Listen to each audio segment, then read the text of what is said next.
ಸಮಾಜದಲ್ಲಿ ಯಾವುದೇ ವಂಚನೆ ಸುಲಿಗೆ ಅಪರಾಧ ಕೃತ್ಯಗಳು ನಡೆದಂಥ ಸಂದರ್ಭದಲ್ಲಿ ಜನಸಾಮಾನ್ಯರನ್ನು ಕಾಯುವಂಥವರು ಪೊಲೀಸರು ಬೇರೆ ಬೇರೆ ಜಿಲ್ಲೆಗೆ ವರ್ಗಾವಣೆ ಆಗುವಂಥ ಪೊಲೀಸರಿಗೆ ಅಲ್ಲಿ ವಾಸ್ತವ್ಯ ಹೂಡೋದಕ್ಕೆ ಪೊಲೀಸ್ ಕ್ವಾರ್ಟರ್ಸನ್ನು ನಿರ್ಮಾಣ ಮಾಡಲಾಗುತ್ತೆ. ಆದರೆ ಮಂಗಳೂರಿನಲ್ಲಿ ಹೊಸದಾಗಿ ನಿರ್ಮಾಣ ಮಾಡಿರ್ತಕ್ಕಂಥ ಪೊಲೀಸ್ ಕ್ವಾರ್ಟರ್ಸ್ ಈಗ ಉದ್ಘಾಟನೆಗೆ ಮುನ್ನವೇ ಬಿರುಕು ಪಡೆದಿರುವಂಥದ್ದು. ನಾನೀಗ ಆ ಒಂದು ಪೊಲೀಸ್ ಕ್ವಾರ್ಟರ್ಸ್ನ ಮೇಲ್ಛಾವಣಿಯಲ್ಲಿದ್ದೇನೆ. ನೀವು ದೃಶ್ಯದಲ್ಲಿ ಗಮನಿಸಬಹುದು, ಇದು ಮಂಗಳೂರು ನಗರದಲ್ಲಿ ಪೊಲೀಸ್ ಕಮಿಷನರೇಟ್ ಆಫೀಸ್ ಏನು ಬರುತ್ತೆ ಅದು ಇಲ್ಲಿ ನಿಮಗೆ ದೃಶ್ಯದಲ್ಲಿ ಗಮನಿಸಬಹುದು. ಅಲ್ಲೊಂದು ಆಫೀಸ್ ಕಾಣಿಸ್ತದೆ, ಅದೇ ಮಂಗಳೂರು ನಗರ ಪೊಲೀಸ್ ಕಮಿಷನರೇಟ್ ಕಚೇರಿ. ಆ ಕಚೇರಿಯ ಕೆಲವೇ ದೂರದಲ್ಲಿ ಈ ಕ್ವಾರ್ಟರ್ಸ್ ಇರುವಂಥದ್ದು. ಪೊಲೀಸರಿಗಾಗಿ ನಿರ್ಮಾಣ ಮಾಡಿರ್ತಕ್ಕಂಥ ನೂತನ ಕ್ವಾರ್ಟರ್ಸ್ 2021ರಲ್ಲಿ ಇದರ ಕಾಮಗಾರಿಯನ್ನು ಆರಂಭ ಮಾಡಲಾಗಿತ್ತು. ಅಂದರೆ ಪ್ರಮುಖವಾಗಿ 41 ಕೋಟಿ ರು ವೆಚ್ಚದಲ್ಲಿ ಈ ಪೊಲೀಸ್ ಕ್ವಾರ್ಟರ್ಸ್ ನಿರ್ಮಾಣ ಮಾಡಿರುವಂಥದ್ದು. ಅಂದರೆ ಪ್ರಮುಖವಾಗಿ ಕಾವೇರಿ, ತುಂಗಾ, ಭದ್ರಾ ಹೀಗೆ 3 ವಸತಿ ಸಮುಚ್ಚಯ ಈ ಒಂದು ಬಿಲ್ಡಿಂಗ್ನಲ್ಲಿ ಇದೆ. ಒಟ್ಟು 41 ಕೋಟಿ ವೆಚ್ಚದಲ್ಲಿ 2022 ನವೆಂಬರ್ನಲ್ಲಿ ಪೊಲೀಸ್ ವಸತಿ ಸಮುಚ್ಚಯದ ಕಾಮಗಾರಿ ಆರಂಭ ಆಗಿತ್ತು. ಆದರೆ ಈಗ ಉದ್ಘಾಟನೆಗೆ ಇನ್ನೇನು ಕೆಲವೇ ದಿನ ಇರುವಾಗಲೇ ಈ ಮೇಲ್ಭಾಗದ ಚಾವಣಿಯಿಂದ ಅದರ ಮೇಲ್ಭಾಗದಲ್ಲಿ ಬಿರುಕು ಆಗಿರುವಂಥದ್ದನ್ನು ನೀವು ಗಮನಿಸ್ಬೋದು.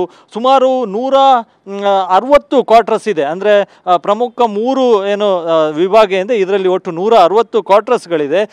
ಅತ್ಯಂತ ವ್ಯವಸ್ಥಿತವಾಗಿ ನಿರ್ಮಾಣ ಮಾಡಲಾಗಿತ್ತು. ಆದರೆ ಇದೀಗ ಉದ್ಘಾಟನೆಗೆ ಕೆಲವೇ ದಿನ ಇರುವಾಗಲೇ ಅದರ ಹುಳುಕು ಈಗ ಗೊತ್ತಾಗಿರುವಂಥದ್ದು. ಯಾಕಂತ ಹೇಳಿದ್ರೆ ಮೇಲ್ಭಾಗದ ಕಾಂಕ್ರೀಟ್ ಸ್ಲ್ಯಾಬ್ ಏನಿದೆ ಅದು ಅಲ್ಲಲ್ಲಿ ಬಿರುಕು ಆಗಿರುವಂಥದ್ದು ಗಮನಿಸ್ಬೋದು. ಅದು ಎಷ್ಟು ಪ್ರಮಾಣವಾಗಿ ಅದು ಬಿರುಕು ಪಡೆದಿದೆ ಅನ್ನುವಂಥದ್ದು. ಹೀಗಾಗಿ ಪೊಲೀಸ್ ಸಿಬ್ಬಂದಿಗಳೇ ಇದರಿಂದ ಆತಂಕಕ್ಕೀಡಾಗಿದ್ದಾರೆ. ಯಾಕಂತ ಹೇಳಿದ್ರೆ ಅವರು ಇಲ್ಲಿ ವಾಸ್ತವ್ಯವನ್ನು ಹೂಡಬೇಕು, ಮಳೆಗಾಲದ ಸಂದರ್ಭದಲ್ಲಿ ನೀರು ಸೋರಿಕೆ ಆಗ್ಬೋದು, ಅನಾಹುತ ಸಂಭವಿಸ್ಬೋದು ಎನ್ನುವಂಥ ಆತಂಕ ಕೂಡ ಇದೆ. ಹೀಗಾಗಿ ಪೊಲೀಸ್ ಸಿಬ್ಬಂದಿಗಳು ಕೂಡ ಈ ವಸತಿ ಸಮುಚ್ಚಯದಲ್ಲಿ ಮುಂದಿನ ದಿನಗಳಲ್ಲಿ ನಾವು ಹೇಗೆ ವಾಸ್ತವ್ಯವನ್ನು ಹೂಡಬೇಕು ಎನ್ನುವಂಥ ನಿಟ್ಟಿನಲ್ಲಿ ಸಂಶಯ ಕೂಡ ಅವರಿಗಿದೆ. ನೀವು ಗಮನಿಸ್ಬೋದು, ಆ ಒಂದು ಬಿಲ್ಡಿಂಗ್ಗೆ ಒಂದು ಪ್ಯಾಚ್ ವರ್ಕ್ ಮಾಡುವಂಥ ಕೆಲಸವನ್ನು ಕೂಡ ಮಾಡಲಾಗಿದೆ. ಅಂದರೆ ಅಲ್ಲೇನು ಬಿರುಕು ಕಾಣಿಸ್ಕೊಂಡಿತ್ತು ಆ ಬಿರುಕು ಕಾಣಿಸಬಾರ್ದು ಎನ್ನುವಂಥ ನಿಟ್ಟಿನಲ್ಲಿ ಸಿಮೆಂಟ್ನ ಪ್ಲಾಸ್ಟರಿಂಗ್ ಮಾಡುವಂಥ ಕೆಲಸವನ್ನು ಕೂಡ ಮಾಡಲಾಗಿದೆ.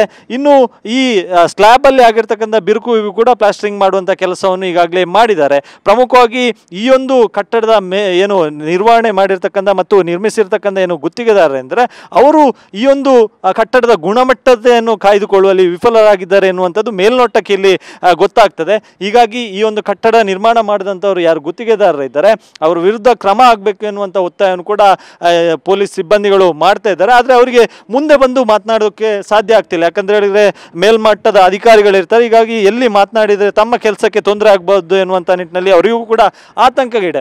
ಇನ್ನು ಗಮನಿಸ್ಬೋದು, ಇಲ್ಲಿ ಬಿರುಕಾಗಿರುವಂಥದ್ದನ್ನು ಕೂಡ ಗಮನಿಸ್ಬೋದು. ಈ ಬಿರುಕಿಗೆ ಪ್ಯಾಚ್ ವರ್ಕ್ ಅಂದರೆ ಅದನ್ನು ಗಮ್ ಹಾಕಿ ಆ ಒಂದು ಪ್ಯಾಚನ್ನು ಮುಚ್ಚುವಂಥ ಕೆಲಸವನ್ನು ಮಾಡಿದ್ದಾರೆ. ಈಗ ಗಮನಿಸ್ಬೋದು, ಅದನ್ನ ತೆಗೆದ್ರೆ ಕಿತ್ತು ಬರ್ತದೆ. ಅದು ಯಾಕಂದರೆ ಆ ಕಿತ್ತು ಬಂದಂಥ ಏನು ಗಮ್ಮೆ ಅಂದರೆ ಅದರ ಕೆಳಭಾಗದಲ್ಲಿ ಕ್ರ್ಯಾಕ್ ಆಗಿರ್ತಕ್ಕಂಥ ದೃಶ್ಯಗಳು ಕೂಡ ಅತ್ಯಂತ ಸೂಕ್ಷ್ಮವಾಗಿ ನೋಡಿದರೆ ಗೊತ್ತಾಗುತ್ತೆ.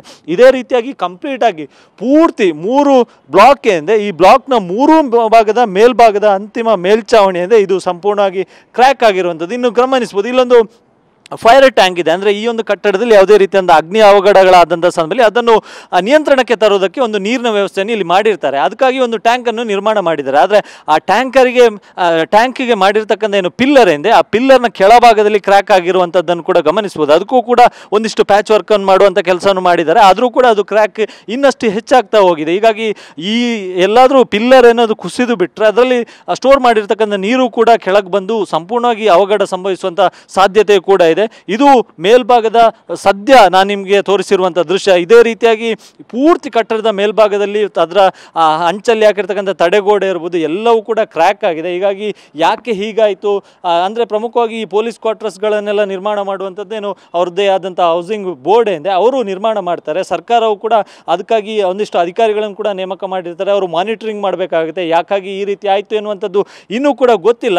ಹೀಗಾಗಿ ಈ ಬಗ್ಗೆ ತನಿಖೆಯನ್ನು ಮಾಡಬೇಕಾದಂಥ ಅವಶ್ಯಕತೆ ಇದೆ. ಯಾಕಂದರೆ 41 ಕೋಟಿ ವೆಚ್ಚದಲ್ಲಿ 2022ರಲ್ಲಿ ಈ ಒಂದು ಕಾಮಗಾರಿಗೆ ಚಾಲನೆ ನೀಡಲಾಗಿತ್ತು. 41 ಕೋಟಿ ವೆಚ್ಚದಲ್ಲಿ ಇದಕ್ಕೆ ಹಣ ಮೀಸಲಿಟ್ಟರು ಕೂಡ ಯಾಕೆ ಇಷ್ಟೊಂದು ಬೇಜವಾಬ್ದಾರಿಯಿಂದ ಈ ರೀತಿಯಾಗಿ ಮಾಡಲಾಯಿತು ಅನ್ನುವಂಥದ್ದು ಕೂಡ ಗೊತ್ತಿಲ್ಲ. ಹೀಗಾಗಿ ಈ ಕಾಮಗಾರಿಯ ವಿಚಾರದಲ್ಲಿ ಅಧಿಕಾರಿಗಳು ಅಥವಾ ಗುತ್ತಿಗೆದಾರರು ಅಥವಾ ಇನ್ನಿತರ ಯಾರಾದರೂ ಅಕ್ರಮದಲ್ಲಿ ಪಾಲ್ಗೊಂಡಿದ್ದಾರಾ ಅಥವಾ ಭ್ರಷ್ಟಾಚಾರ ಆಗಿದೆಯಾ ಅನ್ನುವಂಥ ಸಂಶಯ ಕೂಡ ಇದೆ. ಹೀಗಾಗಿ ಈ ಬಗ್ಗೆ ಸೂಕ್ತವಾದಂಥ ತನಿಖೆ ನಡೆಸಬೇಕು ಮತ್ತು ಈಗ ಆಗಿರ್ತಕ್ಕಂಥ ಏನು ಮೇಲೆ ಆಗಿರ್ತಕ್ಕಂಥ ಡ್ಯಾಮೇಜ್ ಏನಿದೆ ಅದನ್ನು ಕೂಡ ಸರಿಪಡಿಸುವ ನಿಟ್ಟಿನಲ್ಲಿ ಕ್ರಮವನ್ನು ಕೈಗೊಳ್ಳಬೇಕಾದ ಅವಶ್ಯಕತೆ ಕೂಡ ಇದೆ.